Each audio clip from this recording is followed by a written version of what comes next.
This is the DJI Neo 2, my first ever drone designed for beginners like me.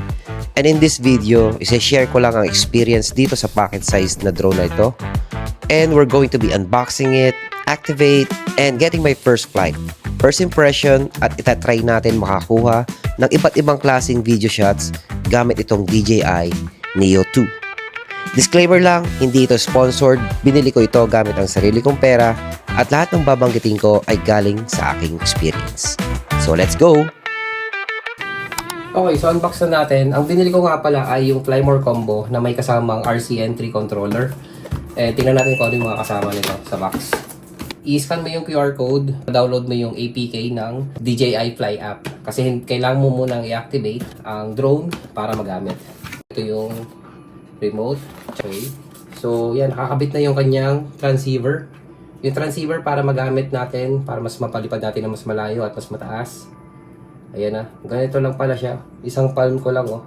Tingnan natin kung ano kasama sa box na to. Ito yung controller. Kasamang screwdriver. So, yung screwdriver para pantanggal ng transceiver. Kasi, pwede mong tanggalin siya kapag hindi mo gagamitin yung cellphone mo o kaya yung remote control. So, ito yung RC-Entry na controller.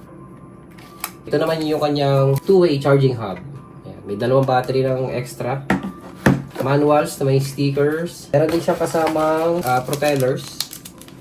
Type-C charging cable. Sina-charge natin siya gamit ang cellphone charger ng iPhone saka ng Android ko para dito.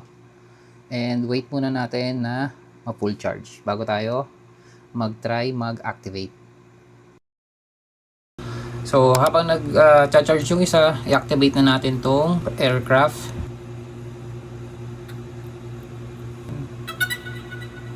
Yung chime niya, and makikita mo dito sa front screen niya, unactivated. Ayan. Okay, narinig nyo, Chinese pa yung kanyang language. Automatic na daw yan kapag nag-activate na tayo. So, open na natin yung DJI app. Ang gagamitin kong pang-activate ay itong aking Android phone. So, ayan na. So, once na nalagin mo yung email, create ka ng password and lalagay mo itong captcha niya. Then, register natin. So, punta muna tayo sa connection guide. And then, hanapin natin yung drone natin, DJI Neo 2. And download. Pwede na natin i-activate. Make sure na yung Bluetooth natin ay on. Punta tayo sa connection guide. Punta tayo sa DJI Neo 2. Pipili natin kung anong method ang gagamitin natin. So, mobile device muna. So, connect natin. Press and hold the power button for 3 seconds to confirm connection. 1, 2, 3. Na, connected na. Press and hold ulit. Okay, allow natin. Okay, connect. Okay, connection successful. Activate DJI device. Okay, activation successful. Done. So, may firmware update. Update agad natin yan. Matic. And then, sabi ko nga kanina, pagkatapos mag-update, papalitan natin ng battery, then update ulit natin. Kasi, kailangan activated or bago lahat yung firmware ng kanya-kanyang battery. So, every time bibili ka ng extra batteries, i-update din yung firmware niya. Isa pa lang yung na-activate natin. So, mamaya pag pinalitan natin ng battery, makikita nyo may firmware update ulit, i-update natin. So, ngayon, hindi mo natin i-check, update muna natin isa-isa yung mga battery, pati yung ating RC-Entry controller. Take out natin to. And connect natin yung Type-C cable. So again, pagka magko-connect kayo ng RC, make sure na yung transceiver ay connected din. Kasi hindi siya magtutuloy or hindi tutuloy yung activation kapag hindi nakakabit yung transceiver. So yan, pwede na natin gamitin yung ating RC. Yan. Another update, kapag nakakonect na yung RC, FlySafe database, kailangan updated din.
Nice.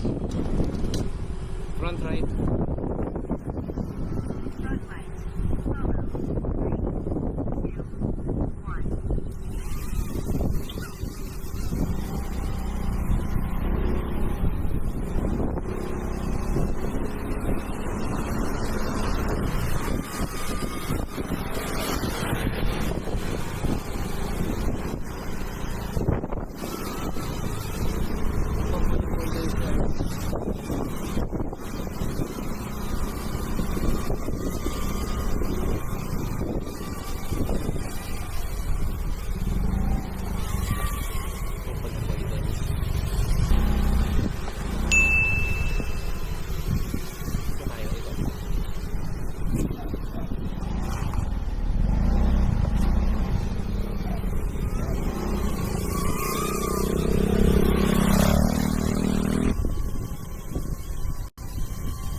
Gesture control naman yung tetestingin natin.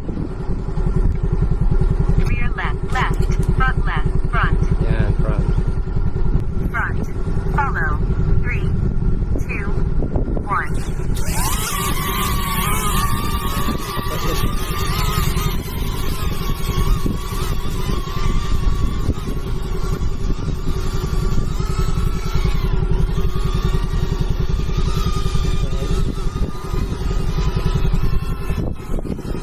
You have failed me for the last time.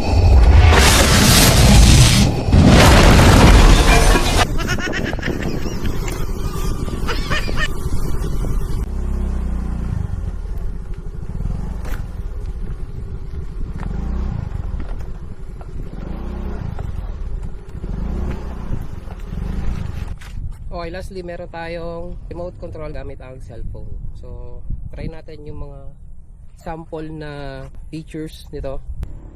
3, Start, dali zoom. 1.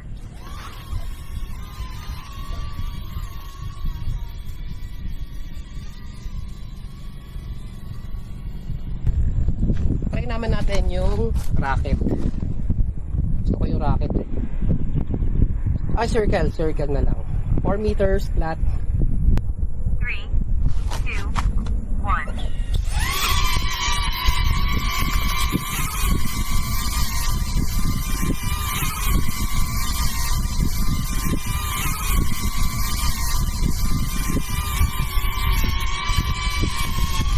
Meters rocket. 3, 2, 1.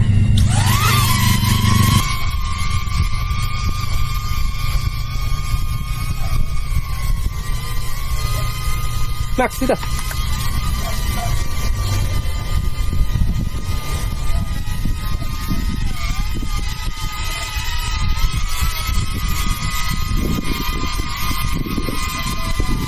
Alright, kung umabot ka sa video na to, please give a thumbs up for the algorithm and subscribe for more videos like this. Kasi dadalhin na natin to sa mga susunod nating mga rides. At since nag-explore pa ako sa drone na to, let's see kung ano pang mga kaya nitong gawin. Kung gusto mo din ng ganitong drone, ilalagay ko na lang yung affiliated link sa description.